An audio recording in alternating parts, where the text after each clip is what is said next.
Welcome back to my channel. My name is Olive. This class is part of my anti-desk stretch club, which is basically a bunch of mobility movements for you if you spend a lot of time sitting down and working at your desk. This one is short and sweet. It's about 16 minutes long. All you need is yourself, some comfy clothes and a little bit of space, and we're going to get started standing up. So I'll see you there.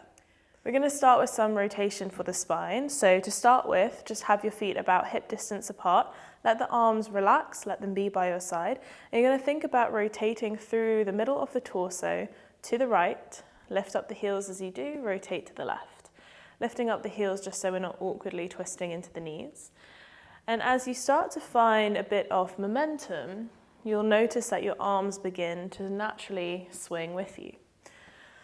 So we're starting the movement from the midsection of the spine. It's generated down to the hips towards the ankles, and the arms are just swinging through the air as a byproduct. Just quite nice to bring in some twists, bring in some rotation. We don't tend to have a lot of that sort of movement pattern in our day-to-day life. So just allowing yourself to kind of wind up as quick as you want or as slow as you want. Now with this, you can also explore height, so you can stay tall, or you can begin to drop into the knees a little bit, still swinging left to right, go a little bit lower, see how that changes as you bring a little bit more hip movement in. Okay, and then we're going to start to wind it down, so progressively stopping the movement until the arms are back by your side. Okay, cool. From here, we're going to have a look at some more isolated movement for the shoulders. These are called shoulder CARs. CARs just stand for controlled articulate rotations to our joints. So if I turn myself side on, you're going to take your right hand towards your left rib cage and extend the left arm in front of you. Now the arm here is not the primary mover. The primary mover is coming from the left shoulder joint. The arm just kind of moves as a byproduct. So what I want you to think about doing is moving that left shoulder up to your ear and then taking the left shoulder forwards, bringing it down and then taking it back. So again, the movement elevation, then we're coming forwards to protraction, then we're going down to depression, and we're moving back to retraction. So the movement here, whilst we kind of learn it, can feel a little bit clunky, can feel a little bit rigid. But eventually we can start to marry those four movements together and bring it through some circles. The circles may start small and you may start to make them bigger and bigger, but again, it's kind of up to you. Now the reason my hand is on my left rib cage is to avoid me twisting through my spine with the movement, because I'm just trying to restrict it into that shoulder. You can try going the other way as well. And what you might notice is that it's actually quite fatiguing to really isolate and really just work into one shoulder joint or one joint. Okay, then let it relax, shake it off. We'll do the same thing on the right shoulder. So left hand again towards that right rib cage. Start the arm in front of you. So when you're ready, we're going to come up, forwards, down, back, up, elevation, forwards, protraction, down, depression, back, retraction. Learn the movement, map it in your body on this side, and then see if you can start to bring it into more circular movements. Again, it might start small, you might start to grow it, make it a little bit bigger, see whatever feels good. Change direction with it as well. Lovely.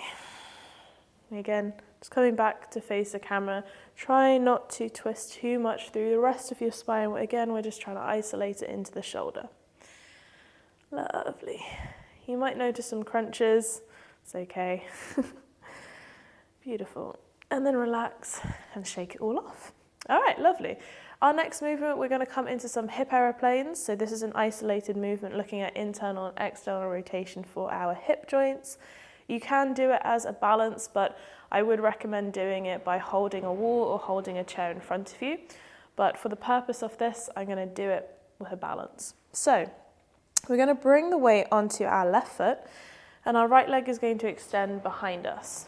Take a little bend in your left leg and your arms extend to either hold the wall, hold a chair, whatever you would like in front of you.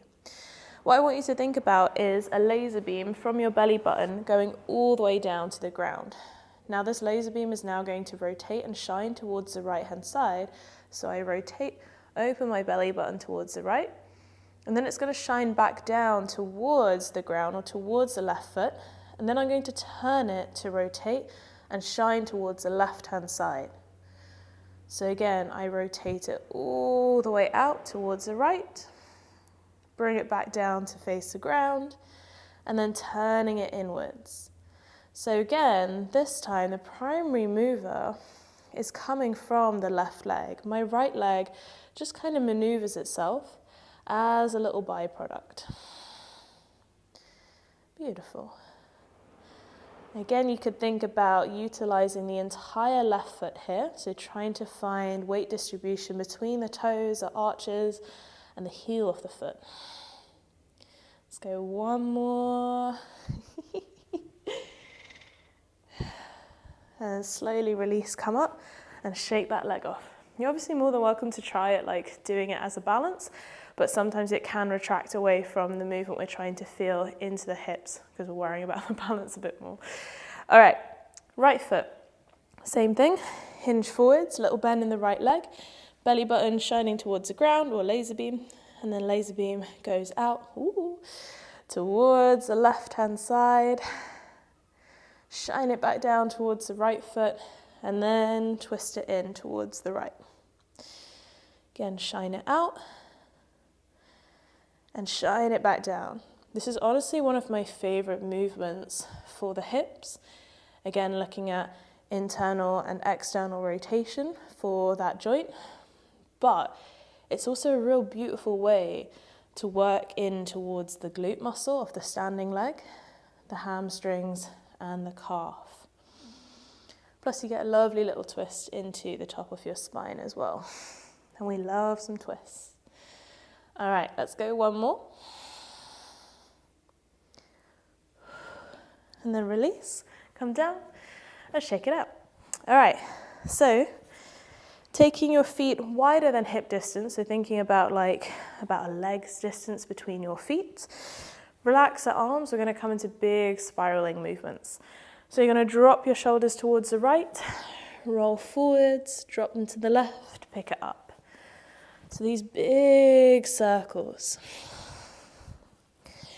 Rolling down, rolling to the side, rolling behind.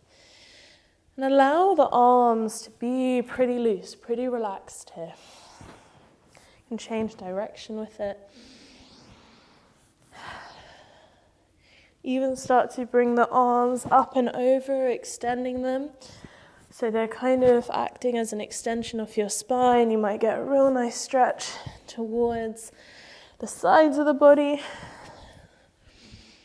Okay, plus we're also getting some movement into our hips here. All right, let's go one more circle. And all the way back to the top. Bring it in, have a little shake. Okay. Let's bring it down into some movement towards the ground. So we're going to look specifically now at the wrists, forearm muscles included. Then we're going to look at the ankles and we'll do some spinal stuff. So into your tabletop position, you're going to start by really spreading the fingers nice and wide. So we're trying to grip the ground with our fingertips and put some weight into the heel of the hand.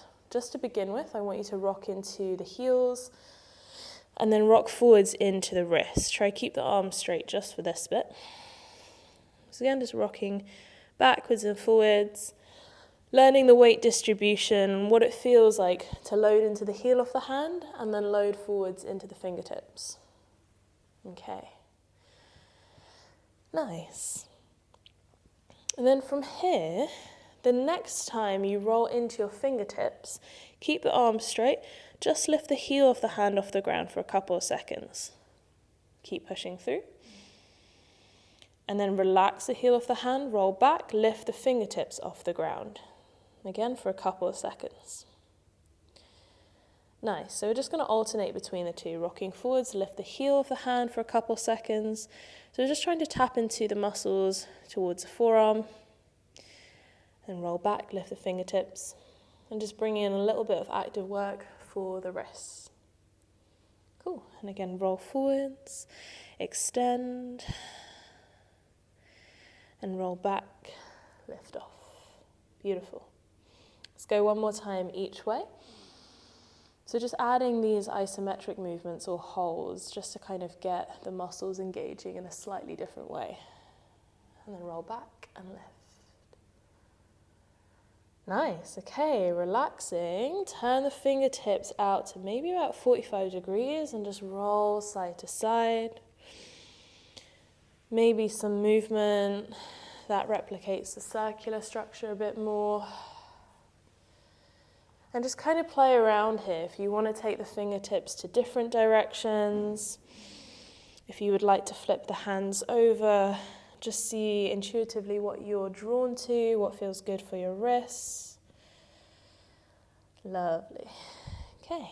And then release. Come down to sit on your ankles so they're flat behind you, but moving back. You can always keep the hands on the ground to load into the hands a bit more. And we'll just take the hands into some rotations. Do this up like that if you want, and just shake it off. Okay, now for the ankles, we're going to again bring the weight back towards the heels, and with the hands, we're going to bring our right hand to the ground, shuffle the butt down to the ground, back to the middle, left hand to the ground, shuffle the butt down. I really want to call this pose like the Little Mermaid, because it just reminds me how she kind of sits, kind of like tail out to the side. But anyway, essentially what we're doing is just we're rolling through the ankles, giving them a little bit of a stretch, so exploring what it feels like side to side. And again, what you could also start to explore if you wanted was to do it without the hands, to kind of find a little bit more of the movement isolated towards the lower body, so we're not relying too much on the hands. Not that the reliance is a bad thing, but it's just a different way to change up how you experience the movement. Beautiful. You could always switch between the two as well. Okay. And then from here, we're going to bring it all the way back towards the middle. You're going to take it into a squat. So tuck the toes, push the hips back down into your squat position. Doesn't matter if your heels are elevated, we're going to explore some kind of spinal movement here. So in your squat position, I want you to imagine you're diving into a pool. So you're going to drop your chin down to your chest, creep the arms forwards, let them rest towards the ground, and chin comes down to the chest. Beautiful. Now from here, we're going to slide the hands in, lifting up. And as you extend the palms backwards, think about squeezing the shoulder blades together. Lift the heels, allow the knees to move with the hands as well. So again, hips get involved. And we're going to drop down, fold, around the spine, and coming all the way up, extending. Just take your arms to whatever position when you extend backwards. Sometimes quite nice to play around with this big wide T shape, or even a cactus shape, or a Y shape.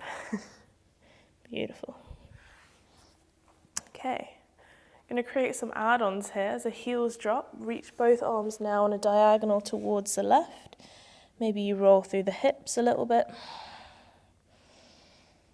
And then this time as you come up, take the right hand over the head, down towards the ground, backwards, left hand reaches. Again, kind of play with the heels, the hips here. There's no real strict form.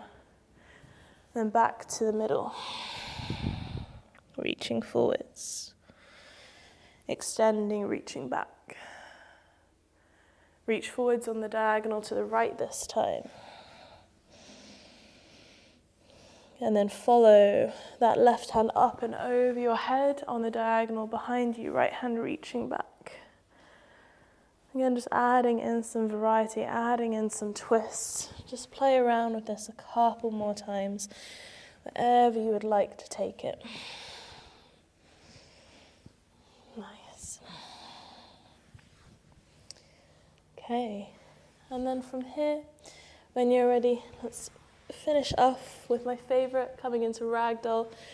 From your squat, lift the hips up, bending the knees ever so slightly, let the head relax. Now your hands might trail across the ground. You could take them to your ankles, or you could pop your forearms up towards your knees, and then gently rock side to side. Another personal favorite way to do this is by interlacing the hands, take them behind the head, and then drop the chin down to the chest. But just a chance for the spine to experience a little bit of decompression in an inverted way. Lovely. And then we'll finish off, make 2 fists. And you're just going to lightly pat down your hamstrings and your calves. Maybe round the thighs. And then release. Walk yourself all the way up through to standing. Roll the shoulders down. Take a deep breath in through the nose. And out of the mouth. Cool.